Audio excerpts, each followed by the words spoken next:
Assalamu alaikum avtosentr abunachilari. Yana kim Mazda Zakon ne acayip bir mexanik kobut qidirib yurgan bo'lsa, avtosentr dükanımıza geldi. 2019 yılda ishlab chiqarilgan bo'ladi.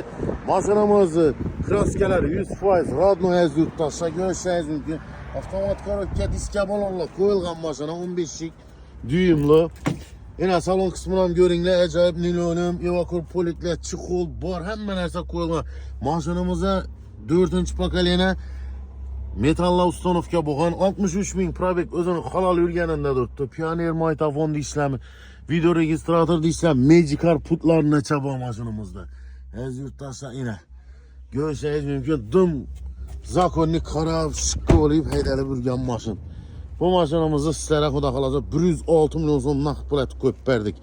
Kime qiziqarli olsa, manzilimiz Xanqa yo'lida 9 oxiri avtosentr salonimizda turibdi. Bemalol murojaat qilaverasizlar.